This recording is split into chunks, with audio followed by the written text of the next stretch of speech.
Last week, I got invited to be on the On the Mark radio show hosted by Mark Lawrence and Joe McGranahan. It's a really fun conversation where we talked about all things with the economy. I have the first snippet of my part on there. If you'd like to listen to the entire radio broadcast, I'll put a link that takes you directly to WKOK's site where you can access the podcast. That will be in the description. If you like this type of content, please consider clicking like and subscribing to the channel. It'll help me out, and you'll also get notified when I produce new videos. I like to make economics content fun, relatable, and often using pop culture. Without any further ado, let's go right to the interview. And I'm so glad to say we have a great guest here. What's your son's first name? Jacob. Jacob Rosu's father is back. He is Matt Rosu, professor of economics at Susquehanna University, dean of the Sigmund Wise School of Business, and of course you have great kids over there. I only know your son Jacob, but who are your other kids? Two daughters, Allison and Nova. All right, well, fantastic. I just think we've heard all about them, and I see their name popping up in different things from the school district saying they're superlative students, and they make me proud. Right. So, but Matt Rosu is helping to raise them up over there. Professor of economics at Susquehanna University, taught us that how poker helps. Well, actually, poker was just something you did for a hobby. It was Broadway musicals and entertainment and songs. Yeah, I get easily distracted. So. Oh, okay. Yeah, this is. Did you bring the deck, Matt? I did not bring a deck. This is the advantage of unmedicated ADHD, right? This is what happens as an adult. So, yeah, you taught us about poker was your hobby, and maybe still is, and then that Broadway and musical and entertainment are great illustrations for economic principles. Yes. What's the greatest example of some form of entertainment that creates an economic principle illustration for you? Greatest is tough, but I'll go with a current one that's airing now. For anybody, HBO has a new TV show called The Last of Us. And it's their new hit series. It's based on a video game, and there's some really interesting examples. It's like a post-apocalyptic world where there's a fungus that has turned a lot of people into zombies. But the currency system breaks down, so there you see what happens if a currency system breaks down, and there's ration cards and bartering. You see gains from trade through the bartering, and individuals who seem rich do not wish to trade, but then end up gaining from trade. Wow. And just yesterday, 2 nights ago on the episode, there was example in a commune where and then they literally said, "So you're communists?" Like, no, but there's 300 of us together that are sharing everything, and I'm like, well, yeah, that literally means you're a communist. That's right. a lot of pretty interesting economic examples in the show. So, I'm curious about, from your standpoint and the kids that you teach, what is the impression you're getting about the economy from people? And then from your perspective as somebody who deals with it every day, how do you balance that out with what you feel is actually happening? Yeah, I think on average everybody's always a little bit more pessimistic about the economy than what's actually happening, which certainly doesn't mean things are good. But in good times that tends to happen, in bad times that tends to happen. Overall, I mean there's some good news on the economy, but there's certainly a number of signs that are concerning. What worries you most? Well, inflation has been bad, right? It's the first time basically dealing with inflation for anybody who's 50 or younger wouldn't remember inflation rates, essentially, right? I mean, they were died down in the very early 80s. Then they've been gone since then.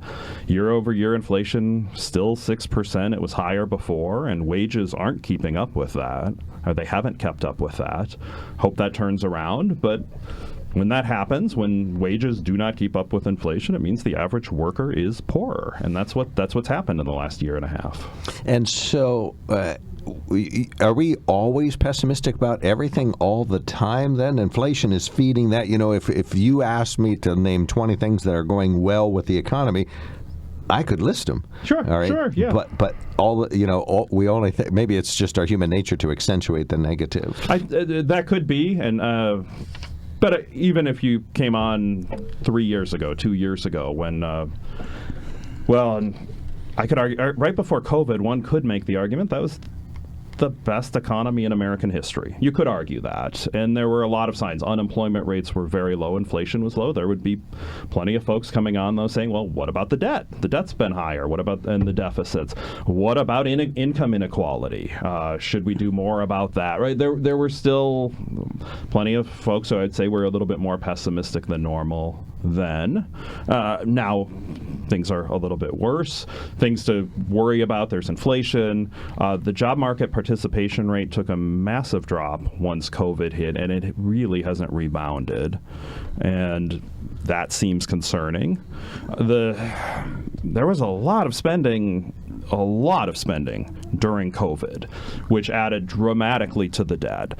And the debt's a weird one because every time a president's in office of one party, that party never talks about it. And then the other party talks about it. And that's just going to flip, and I think that's a sad reality. Right now, Republicans are more focused on the debt. If Republicans win in 2024, I bet it's going to be Democrats that are more focused on the debt.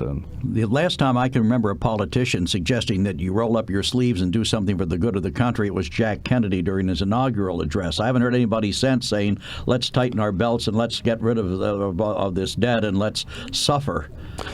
We just don't hear anybody getting elected on that basis. Yeah, it's tough. I mean, and if you look at the options, it's not necessarily easy to figure out what to do to reduce it. It would probably require some combination of entitlement reductions. So Social Security, probably not reducing the actual amount, but lower cost of living increases. It would require lower government spending overall, probably require lower military spending, and might require higher taxes too. But what's the alternative, Matt? We can't keep borrowing and borrowing forever, can we? At what point do we implode? We like to kick the can down the road. Yeah. Is that an actual economic principle? So I think a key thing is can you get the deficit down to zero? And then you still have the debt. Because if you can get the deficits even eventually and roll with even deficits, and then if the economy grows, the debt is less and less concerning each year. If GDP keeps growing, say inflation adjusted rate 2% per year, and you have a fixed level of debt and it's not going up, well, 20, 50, 100 years from now, that debt is far less important because, the debt would be the same amount nominally, but the impact on the budget is way less because everybody's so much wealthier.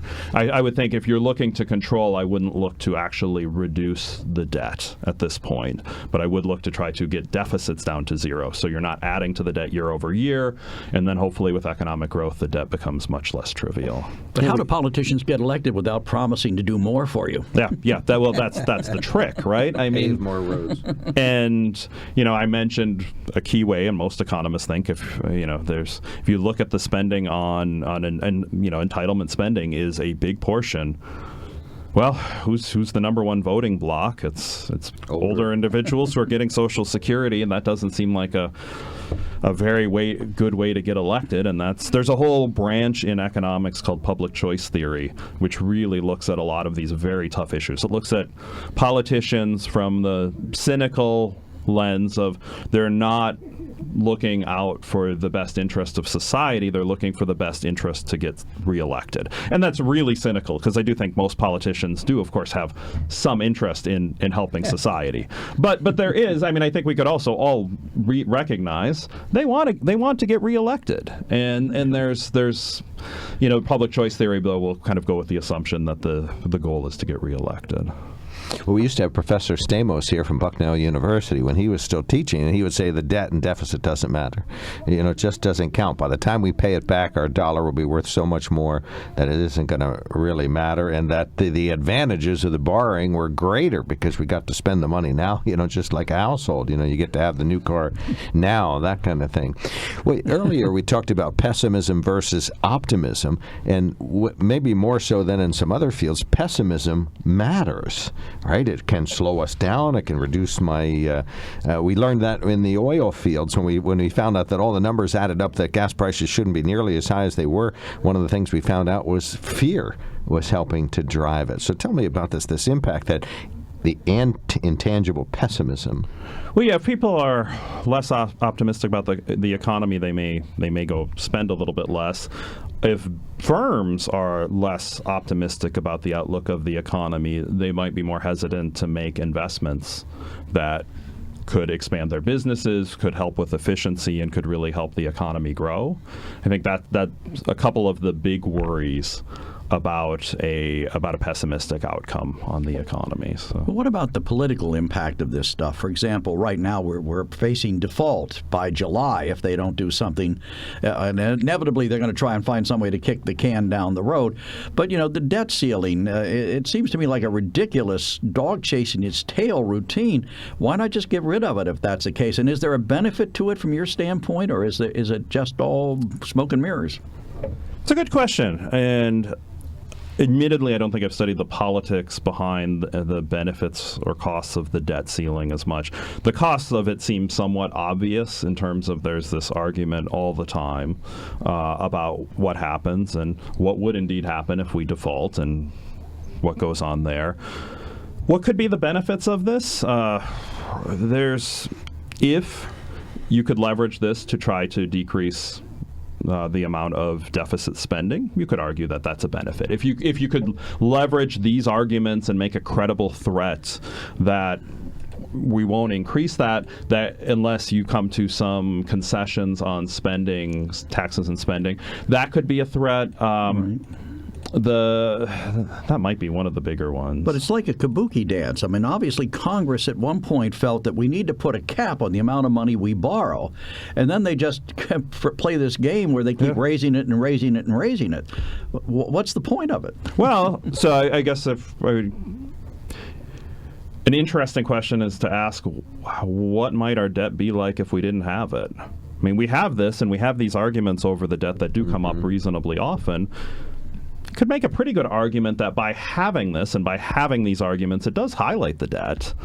And if we didn't have it, maybe it would even be worse. I mean, it's an interesting question, and we won't know. We don't get to rewind the clock. And I've done experiments for a lot of my research, and how fun would it be to just rewind the clock and then do it without that and see what happened? But we don't have the benefit of doing that with our concepts. Yeah, you do experiments where you reset all the parameters and then inject something else. Explain that to our audience. I just think that's interesting. Sure. So a recent one we did was a couple years ago, or about a year and a half ago, we brought in Susquehanna students who hadn't received their flu vaccine with the flu drive. We put out a call, they came into a session, and we actually ran an auction to see how much they would need to be paid to get the flu shot.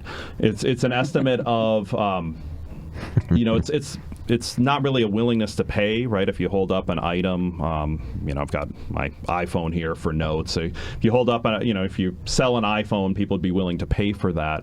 Well, in terms of a flu shot, some people are willing to pay to get one, but then others, they don't want one. Only, I think it's 45% or so of the population right now has gotten the flu vaccine this year of adults. So 55% haven't, despite the fact that for many people this is free monetarily. So why didn't they get it? Well, there's some people who are very stringently against vaccines. They're hesitant to get that.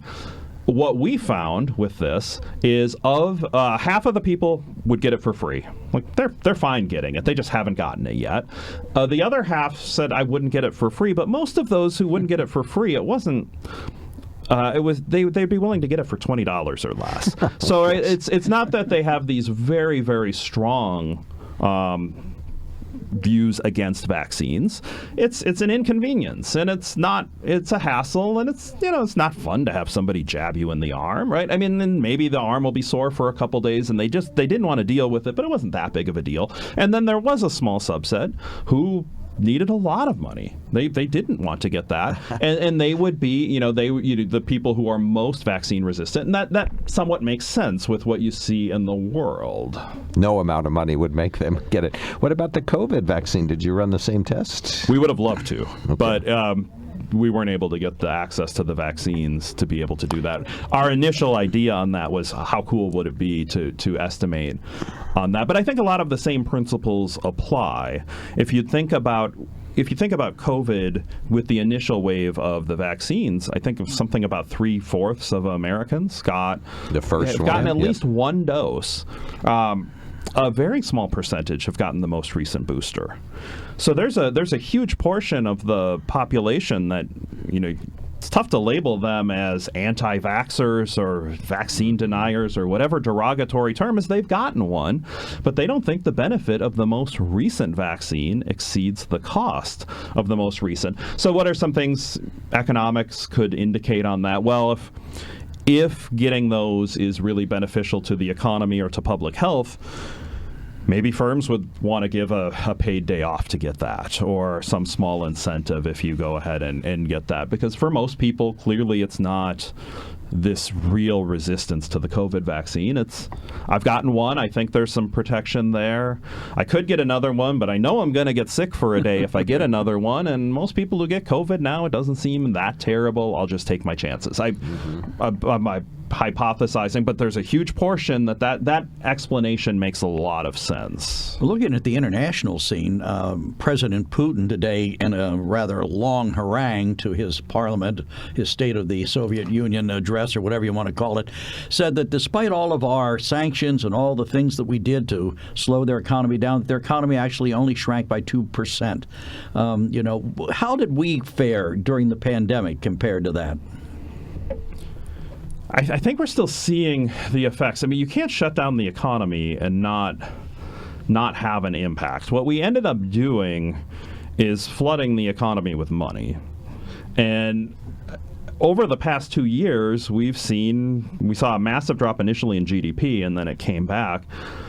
I still think we're seeing a little bit of the impact of this with all of the money and the fact that wages have dropped, right? The average American's the average American worker's wages were lower last year, and they're still lower. I'm looking it up before. Year to year, it looks like wages increased on a nominal basis by about 5%, but inflation was 6%. And some people would say, okay, we're not in a recession. I could argue that last year, when inflation-adjusted wages dropped, that was a recession. It was just, it manifested itself in a different way. Instead of a higher unemployment rate, everybody just got poorer. At least workers got poorer. Well, 2 quarters of negative growth used to be the indicator, didn't it? And we did have that. It was a key indicator. I actually had to go back to my notes from econ because there was the whole debate on that. And indeed, in my notes, it didn't say 2 quarters is the definitive. It's prolonged it's an negative indicator. Downturn. But every time we'd had 2 quarters of negative GDP growth, it had been classified as a recession. Of course, every other time, we'd also seen a spike in unemployment rates. So it made it a little bit weird in terms of what if you want to call it the recession of 2022. Well, if you look at where you say you do go back and try and reset the scale, if you reset the scale to before the pandemic and the pandemic never occurred, where do you think we'd be today? Further ahead, or where we are? Well, absolutely. I would think we'd be further ahead. Now, there's some things we've gained. I think the jump start on work from home and virtual conferencing gave everybody a lot of skills much more quickly than would have happened otherwise. So I think that was kind of a key work benefit that happened. And we're still figuring that out. But no, I think there would not have been, you would have had more people working. I can't imagine we would have had the drop in the labor force. So you have more individuals working. If you have more individuals working, you have more produced. Society just has more. And then how is that all spread out across society is the next question. But it's tough to fathom that we wouldn't have been better off economically without We're going COVID. to take a quick break. Joe has 2